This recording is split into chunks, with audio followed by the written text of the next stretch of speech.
Okay. Hi, thanks everyone. Okay. Good afternoon to all of you. So we are from Group 27, and today we will be discussing about what is heterosexual deviance. So my name is SHAFFIQ, and this is my friend XINYUE.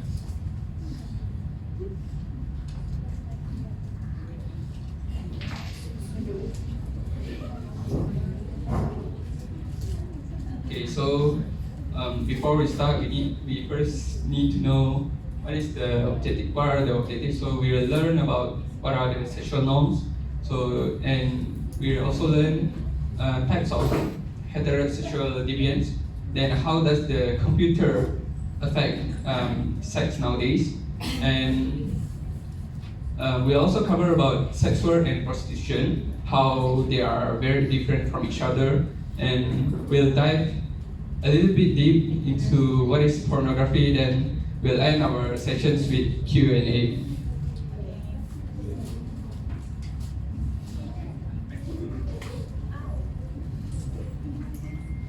Okay, so what is heterosexuality?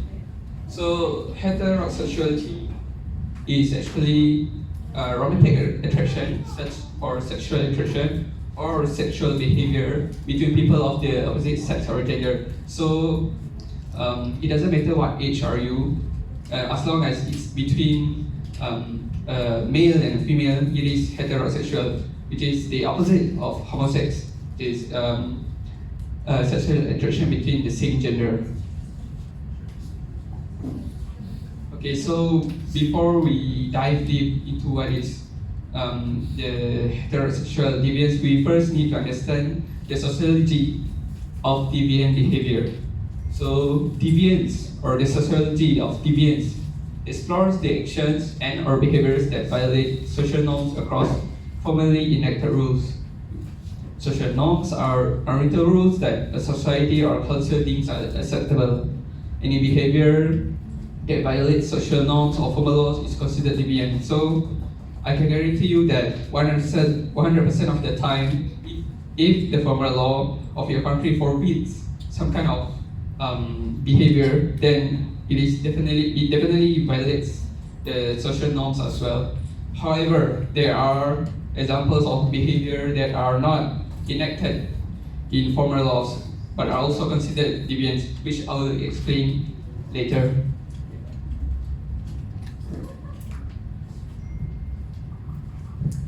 So the first part, what is sexual norms?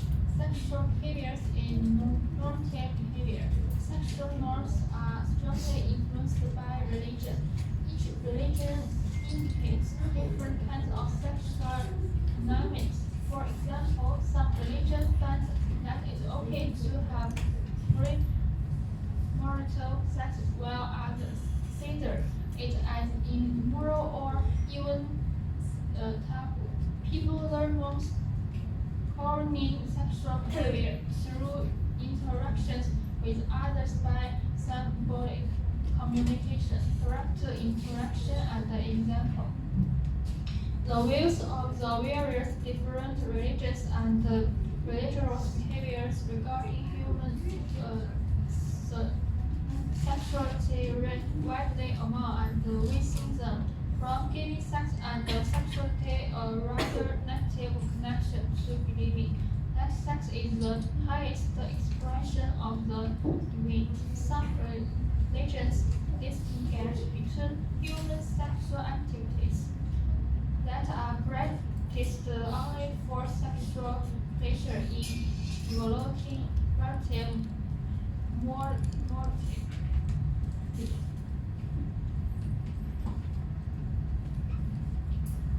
Okay, now we will move to what is actually heterosexual deviance. So what are they actually? It is an act of contrary to the sexual norms of the group in which it occurs. So the group here refers to, usually it refers to a country, whether a country, what kind of sexual practice they are using. So they are mostly considered taboo and prohibited by some religions and laws. One being the most obvious is Islam, where most sexual deviants are prohibited by them. So now, just because I want to explain to you, just because the other countries or religions or laws allows some kind of sexual behaviors, it does not mean it is green light for you to do the same. So, for example, in America, their governments allow LGBTQ plus people groups to coexist with their citizens, and people are allowed to stand up for their own sexuality. So whether they are gays or lesbian or bisexual, they are given permission to keep their sexuality. The other example I'm going to tell you is that in Japan, where prostitutions are all over the place in the forms of franchise. So there was a survey done to the citizens where the majority of the citizens, mainly the younger generations, do not consider prostitution as cheating in a relationship. This is justified with the reason being due as it is not cheating as long as prostitutions are only meant to fulfill sexual desires and not to have any serious relationships whatsoever. Okay, jadi perangai dia kat sini pada rakyat di Jepun, mereka menganggap prostitution ataupun pelacur, penggunaan servis pelacur tidak dianggap sebagai curang. Ya. Mereka tak menganggap penggunaan pelacur itu sebagai curang sebab pada mereka penggunaan pelacur ni hanya semata untuk memenuhi keperluan seks mereka dan bukannya untuk ada apa-apa hubungan yang serius dan sebagainya.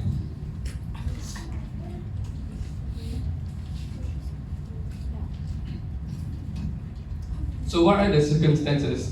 So norms vary in different societies, but most judgments of sexual deviation consider a few important characteristics.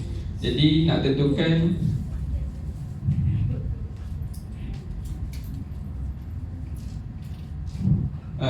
tentukan macam mana kita nak kenal pasti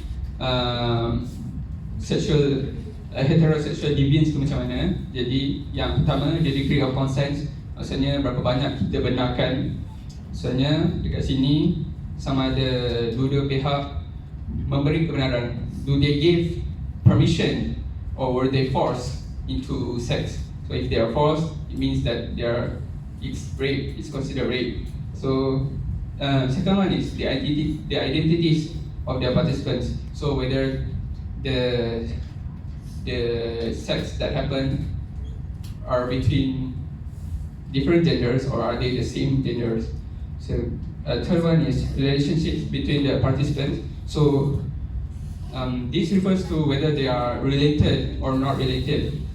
So if they are related by blood, are they your family or your cousins? So as we all know, there are some laws or religions that allow relationships between cousins, while some may also forbid from them to happen. So the fourth one being is range of age. So is it too big of a gap of the age between two people? So are the participants? So we also need to consider are the participants also underage? So there's a general rule of thumb that I found out.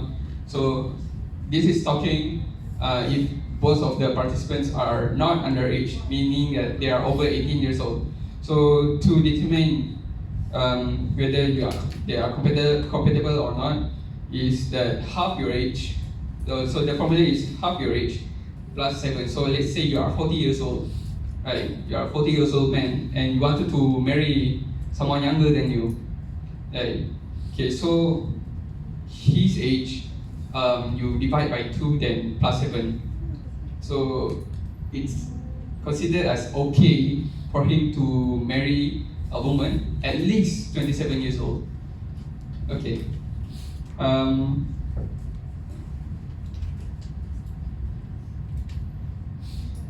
There's also certain kinds of acts and conducts that we have to know first, whether it's conventional sex or there's some kind of other sex that are not explained here. Whether oral could be something we do not know clearly yet. Then last but not least is the settings in which it occurs. So this refers to the sexual activity, whether they are done in public or are they done in closed space. Jadi kat sini maksudnya aktiviti seks tu kalau dekat rumah tahu kan okey dia kan, tapi kalau yang buat kat public dia jadi salah pula kan.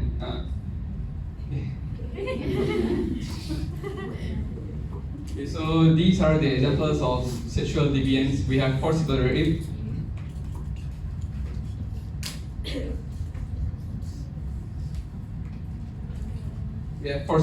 which means maksudnya seks secara paksa. Then we have incest, which refers to sex between family members, blood-related family members. Maksudnya hubungan seks antara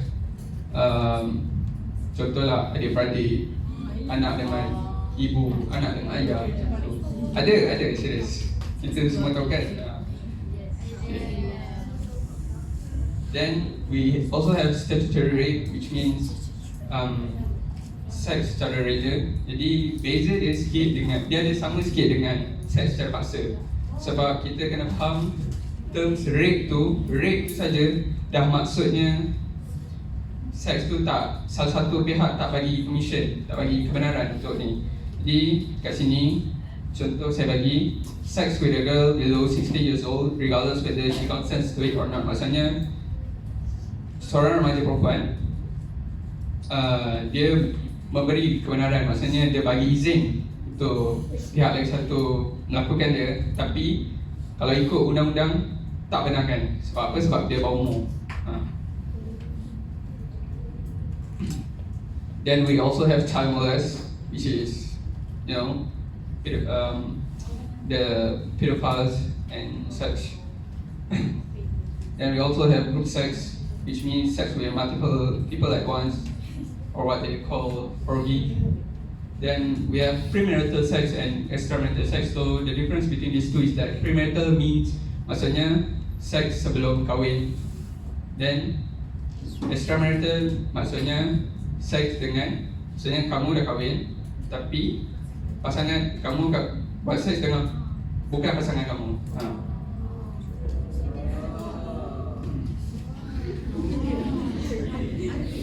Then we also have swinging.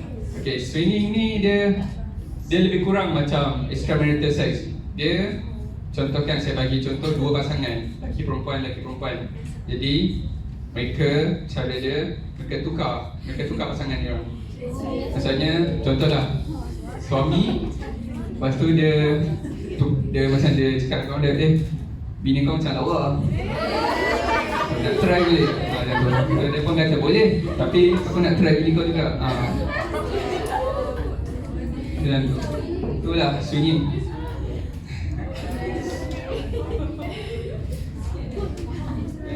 Then we also have exhibitionism, which means the act of exposing oneself in public. Maksudnya, contohnya saya bagi orang tu lari bogey tengah jalan. Itulah contoh paling mudah. Itulah exhibitionism. Then we have voyeurism, which means sexual pleasure from watching others engage in sexual activity. Biasanya ini kita merujuk kepada kita tonton pornografi. Inilah voyeurism. Then we have homosexuality and lesbianism. Tahu kan ni semua? LGBTQ, lesbian, gay, bisexual. Then kita ada bestiality. Bestiality maksudnya seks antara manusia dan bukan manusia. Biasanya haiwan, misalnya anjing, kuda, lembu, semua tu. Ada. Tak kisahlah lelaki ke perempuan ke, contoh jantan betina, dan dia bukan antara manusia. So, what are the social change and social behavior statistics? So, sex has become a dominant aspect of life in many societies. Statistics regarding different forms of sexual attraction, which are done by McKinsey Institute, shows that respondents disapprove homosexuality, prostitution, experimental sex, and most forms of premarital sex. Almost half of the participants even criticized masturbation. An increase in tolerance through social media has also promoted greater freedom in having discussions about sex publicly. Such revolution has caused numbers of sexual deviants to increase rapidly over time.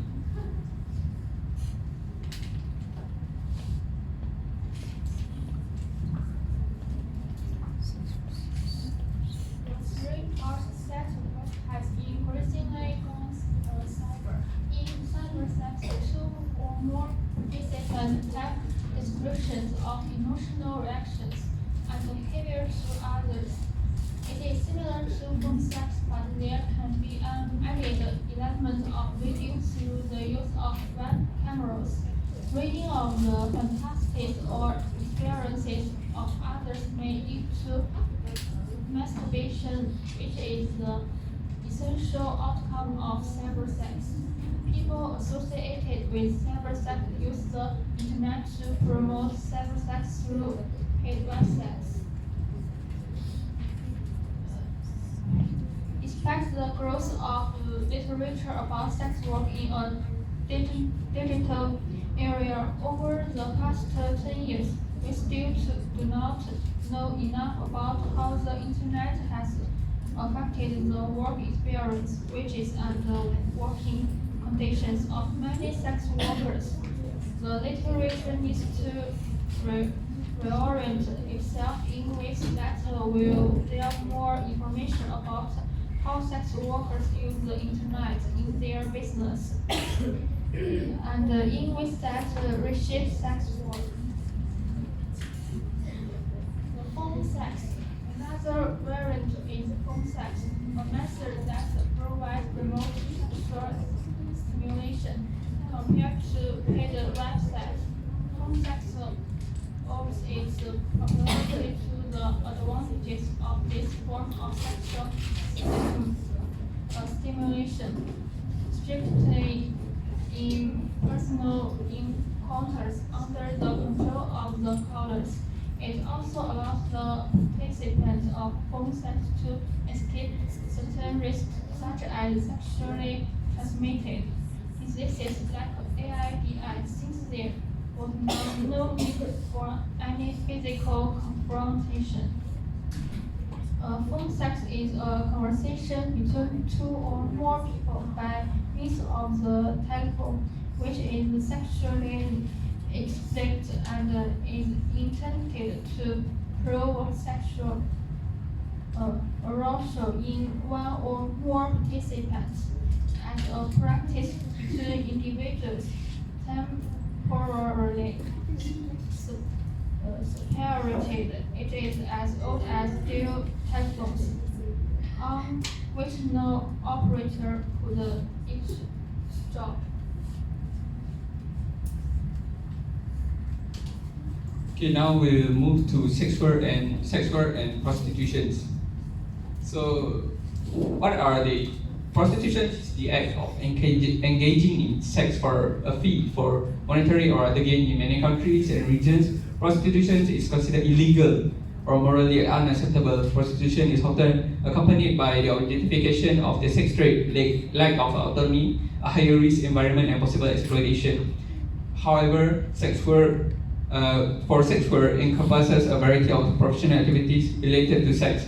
Sex work can include prostitution and can also include other non-sexual services such as pornography acting, the adult entertainment industry, sex education, and so on. So not to be confused with both of them. So prostitution may be part of sex work, but it does not mean that all sex work involves prostitution. Maksudnya dekat sini, untuk kerja seks tak semestinya dia merujuk kepada aktiviti pelacuran. Ada juga lain, macam contoh dari video, dari buat konten, buat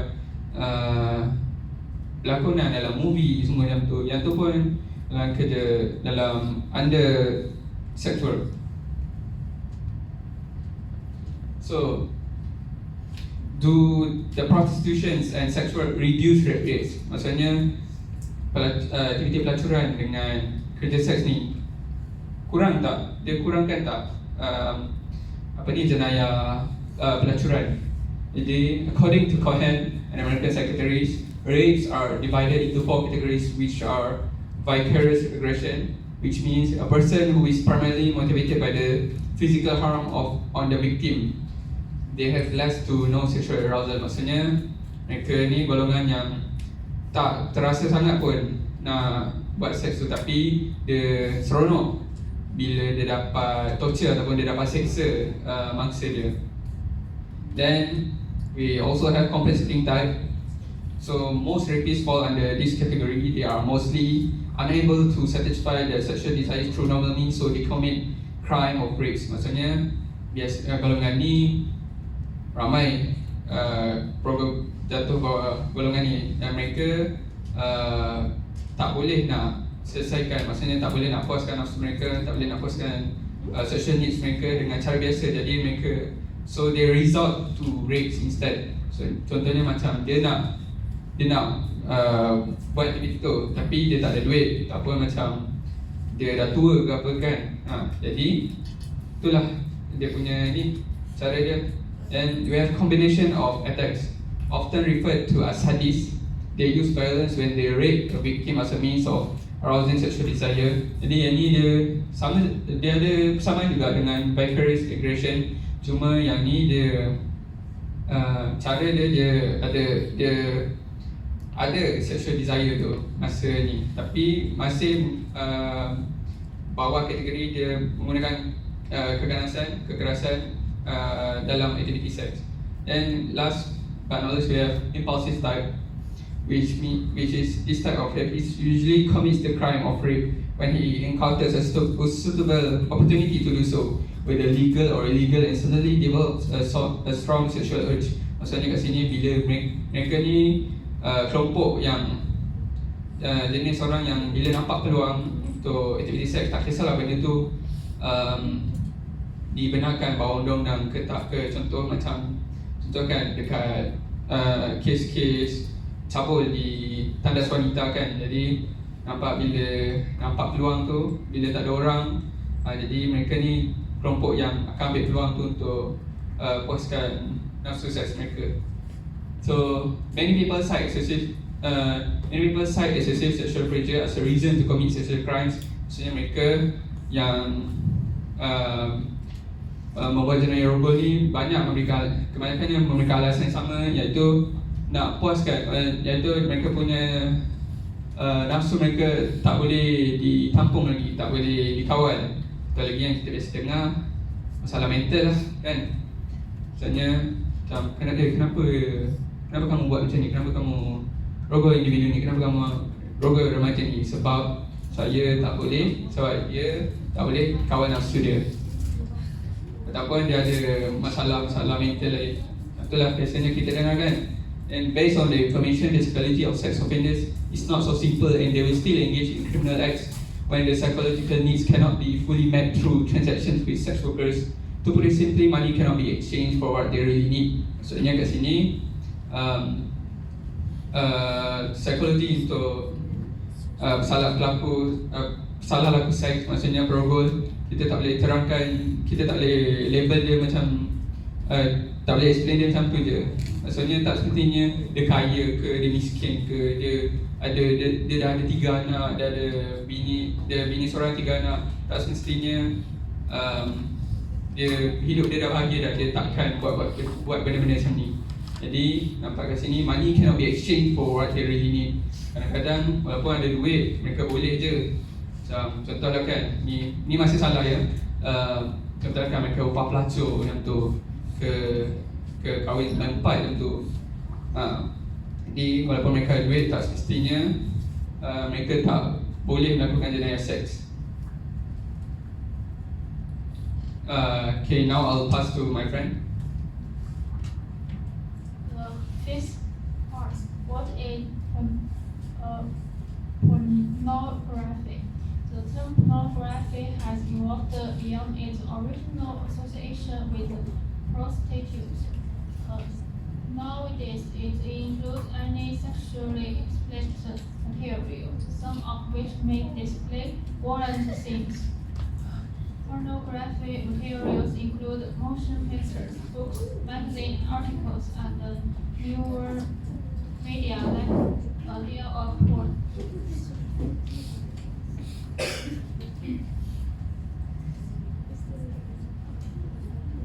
Historical example of pornography found in various forms throughout history, including Greek and Roman mosques, poetry, drama, Indian writings like the Kama Sutra, medieval ballads and poems, farcical French plays of the 14th and 15th centuries, illicit poetry and art, and present-day examples. Government only recently began regulating such references by law. Attorney General's Commission on Pornography, 1986.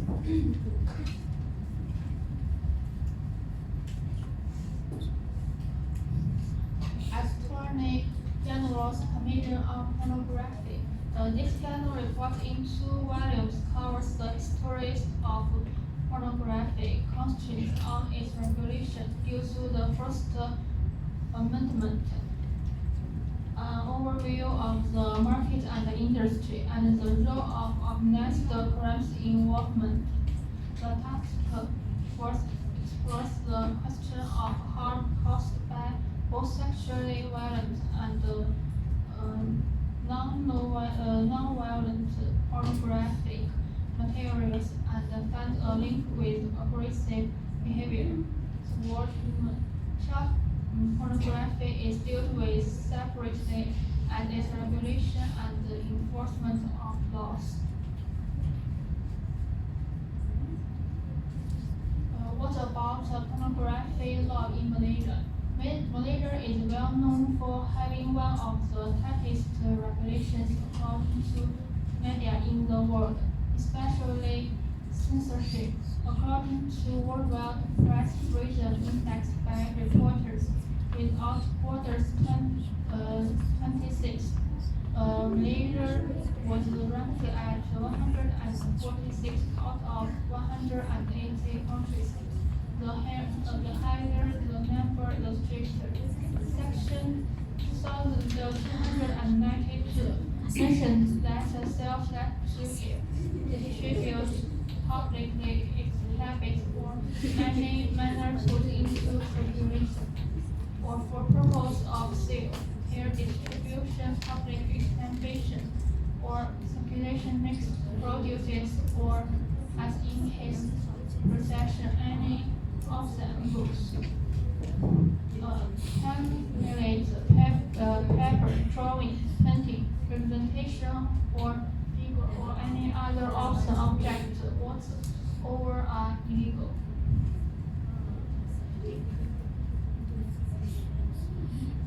The Film Censorship Act 2002 also refers to pornography in the context of an offense.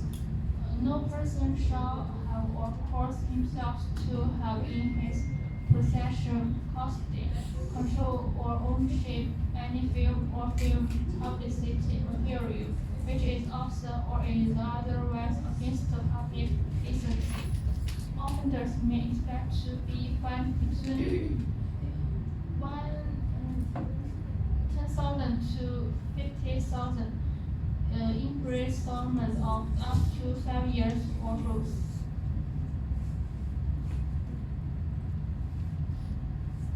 Pornography in daily life, media and self-regulation. Sexually explicit materials prevalent in the United States through mass media. The motion picture industry instituted a rating system in 1968 for self-regulation. Network television practices self-regulation with enforced censors. The television industry launched a program rating system in 1997, reflecting producers' judgments on appropriate ages.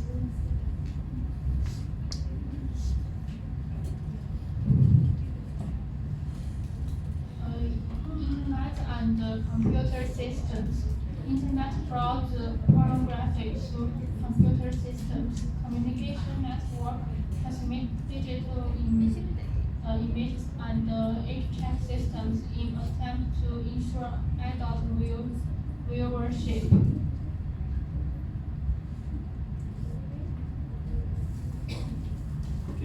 Okay, now we will get a little bit into what are the myths about pornography and its debunked version. So first we have only men are addicted to pornography.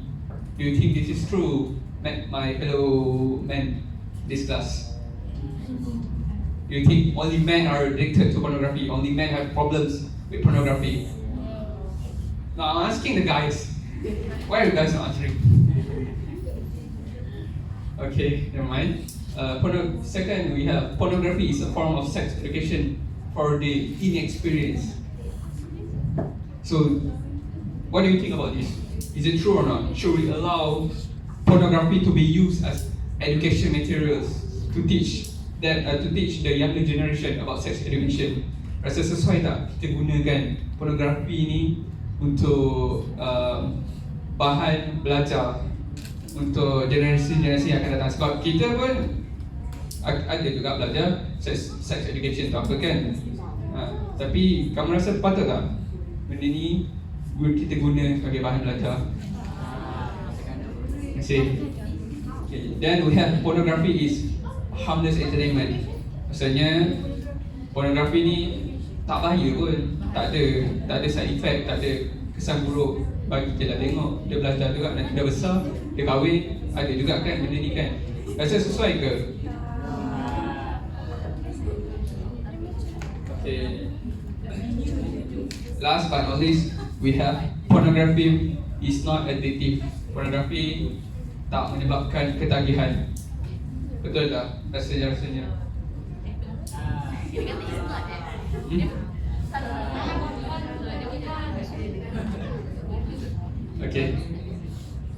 Okay, so these are the debunks of the myths that we have heard before. So first, for the only men are addicted to pornography. So the truth is, more men are addicted to pornography than women. It does not mean that only men suffers from pornography addiction. So kat sini saya refer sebenarnya untuk yang ada masalah ketagihan pornografi. Bukan saya kata semua laki je tengok pornografi, perempuan tak pernah langsung. Saya kata yang ketagih. Jadi kat sini about out of 6 women also struggles with porn addiction. Yang satu daripada 6 wanita juga sebenarnya struggle struggle dengan ketagihan porn.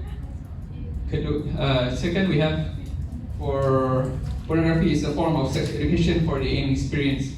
Maksudnya inexperienced individuals are the target group of online pornography. Pornography depicts behaviors that children and adolescents can and will copy. Thus, exposure to explicit images found in the house due to parents' inattention sometimes have devastating consequences.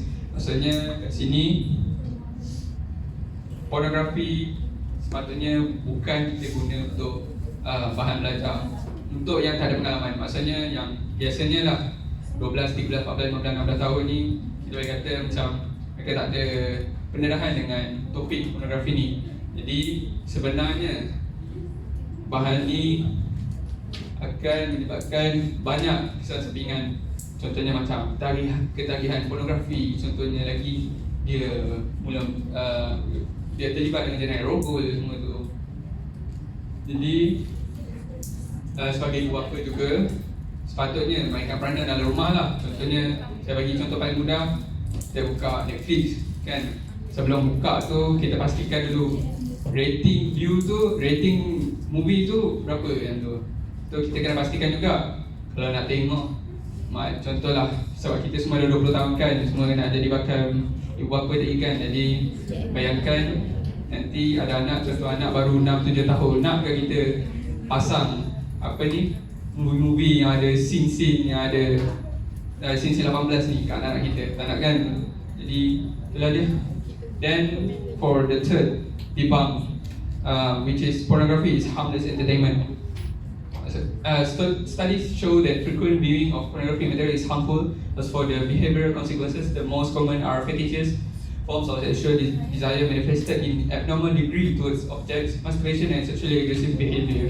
Jadi yang ni kita rujuk balik yang tadi, pornografi adalah satu hiburan yang tak berbahaya, pun sebenarnya berbahaya. Jadi kat sini dia akan mendapatkan kesan sepiringan, contohnya macam fetish. Maksudnya fetish kat sini maksudnya macam dia ada satu klik dia, satu benda yang agak abnormal juga. Saya satu trait, satu ciri yang dia nampak pada, contoh yang saya bagi, lelaki dia macam dia suka perempuan ada ciri-ciri tertentu. Dan kita ada juga masturbation and sexually aggressive behavior. Contohnya macam ni lah, yang terlibat dalam kes rogol, kes kanak-kanak semua tu.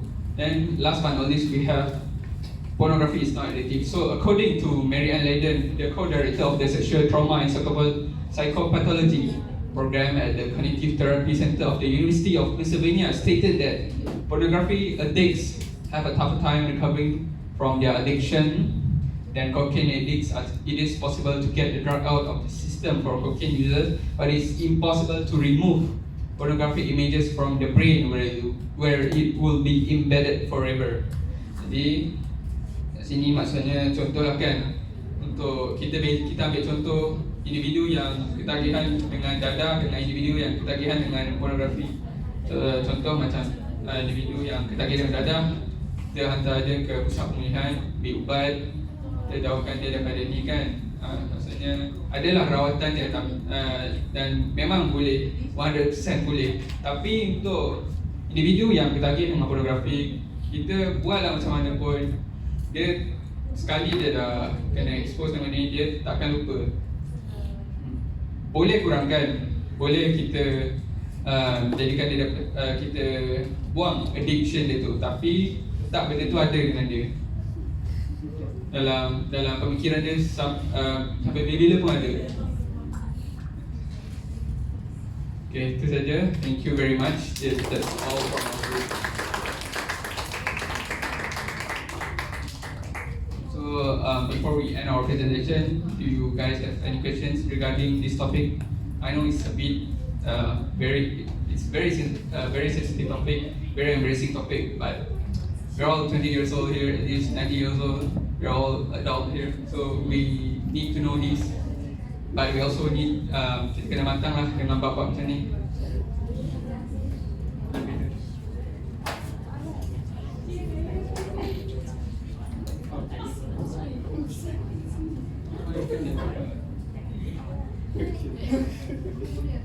Okay, ada yang ada soalan tak dengan topik ni? Ada ke?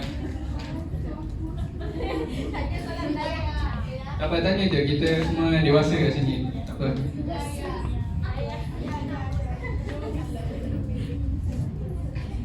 Kalau ada part mana yang tak faham, saya tak explain jelas lagi, boleh je tanya, serius. Saya tak gelakkan pun. Sebab ni pun saya buat slide ni memang susah. Banyak benda kena sensor, banyak benda saya tak boleh tulis.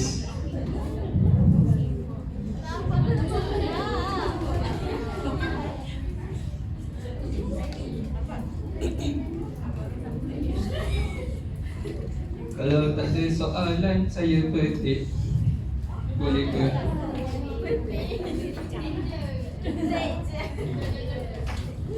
Ada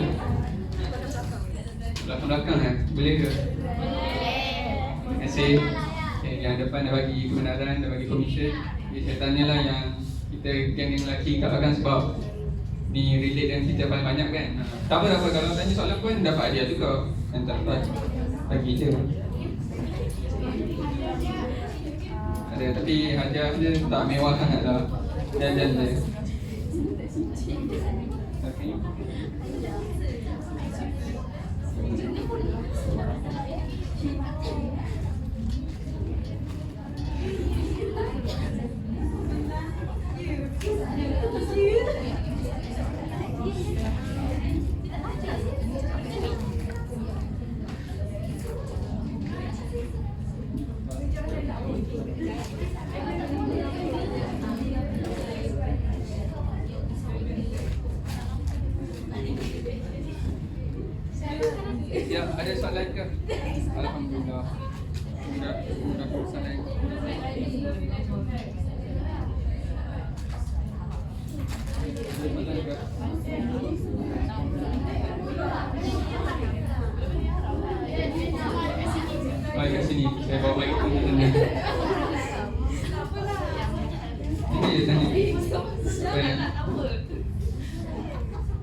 Tadi kan ada mention yang cakap lelaki yang tua, lebih tua boleh kahwin dengan perempuan yang lebih muda. Tapi perempuan tu at least 27 tahun. Kenapa dia 27 tahun tak boleh lebih? Okay, bagus soalan ni. Okay, macam saya cakap tadi, dia general rule of thumb, umur kita bagi 2 tambah 7. Maksudnya tadi saya bagi contoh je sebenarnya. Saya bagi contoh lelaki 40 tahun. Jadi lelaki 40 tahun, kita bagi umur dia 20 tahun, kita tambah 7, 27 tahun lah pasangan dia. Minimum pasangan dia, umur pasangan dia. So contohlah kalau lelaki tu dia bukan tak boleh perempuan, contohlah dia nak tak nak 27 tahun, dia punya pasangan tu 26, 25 tu boleh. Contoh tak pun pasangan dia 18 tapi lelaki 40 tahun macam tu boleh, tapi macam kita nampak tadi dia tak proper lah kat mata masyarakat. Dia tak salah, ni lah yang saya sebut tadi mula-mula. Dia ada peraturan yang dari segi undang-undang tak salah, tapi daripada norma sosial dia, daripada norma dia kurang diterima masyarakat. Tengok group lah, kita kat Malaysia kita kan, Malaysia kita agak kurang lah kalau lelaki tua kahwin dengan perempuan yang muda kan. Tapi banyak kan, itulah. Contohnya yang satu tadi lelaki 60 tahun, lepas tu dia nak kahwin dengan perempuan lagi muda. Takkanlah 60 tahun nak kahwin dengan perempuan 18 tahun, 20 tahun, kan pelik kan. Ada lagi tak soalan? Dah satu je lagi seorang. Oh, ni ajar tadi ya. Ada soalan? Terima kasih tanya.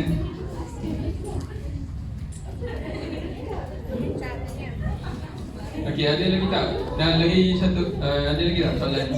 Tanya dia apa-apa, serius. Topik ni kita semua dah besar. Tanya dia apa-apa, tak ada malu ke apa ke. Tak ada malu. Lelaki lah, bagus lelaki tanya. Aku memang tunggu lelaki tanya pun. Dia sini depan. Mikrofon tadi tak ada belakang.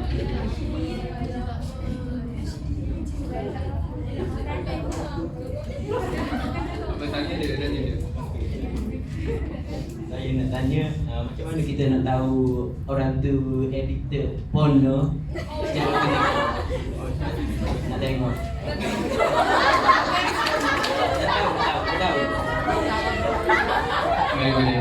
Tak apa. Sebenarnya ni kita open je. Okay, sebenarnya benda ni pun saya tak terangkan tadi. Macam mana kita nak fizikal dia, macam mana kita nak tahu ni kan. Ambil dulu. Ambil je mana. Okay, so macam mana kita nak kenal fizikal dia kan. Sebenarnya tak boleh tahu pun dia boleh jadi siapa dia. Serius. Kadang kita macam kita label kan, macam orang tu dia mata dia macam hitam-hitam lah. Mesti malam banyak tengok ni macam ni kan. Orang tu macam buncit lah. Dia mesti banyak ni kan. Betul kan? Sebenarnya benda macam ni kita susah nak asingkan individu yang ketagih dengan pornografi secara fizikal. So saya memang tak boleh bagi jawapan yang tetap. Dia boleh jadi siapa, serius. Boleh jadi siapa. Okay, ada lagi yang nak tanya soalan? Tak ada. Saya tutup ya counter soalan. 3, 2, 1. Tutup. Okay. Sekarang saya buka untuk saya pula yang bertanya. Okay, now I'll ask the questions. Okay, soalan pertama. Give me 3 examples of sexual deviance. Bagi 3 contoh salah laku seks. Perbuatan salah laku seks.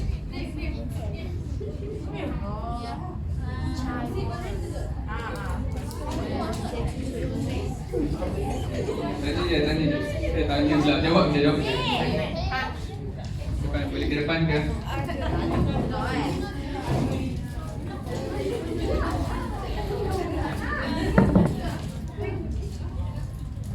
Baiklah, kita semua ada.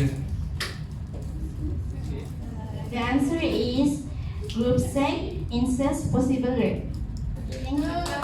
Okay.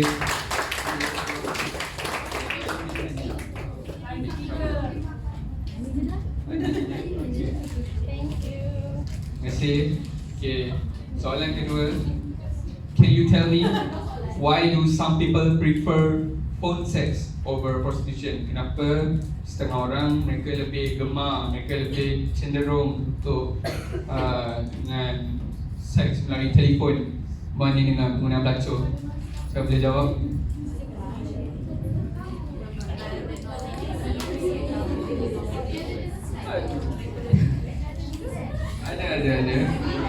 Ada.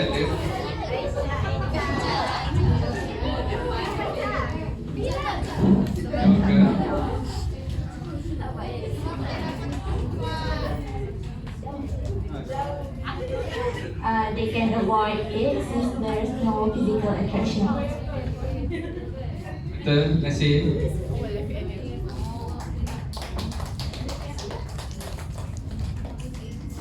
Okay, soalan last daripada saya.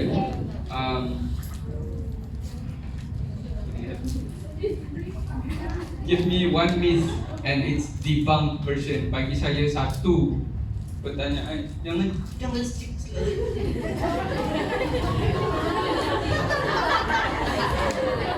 Bagi saya satu mitos tentang pornografi dan satu kebenarannya.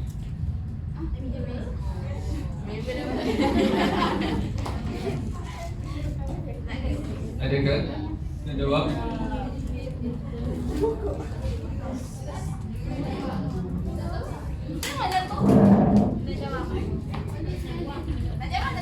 Boleh. Terima kasih. Yang pasal mitos tu Mitos bagi satu mitos, kita bagi satu kebenarannya. senang je. Yang most of the men yang addicted to pornography, and dia punya kebenaran dia tu satu daripada 6 orang perempuan tu yang addicted sebenarnya. Okey lah, tu je. Yang betul kan? Betul. Terima kasih. Ambil je semua. Semua. Habiskan. Okay. Itu sahaja daripada kami. Thank you very much.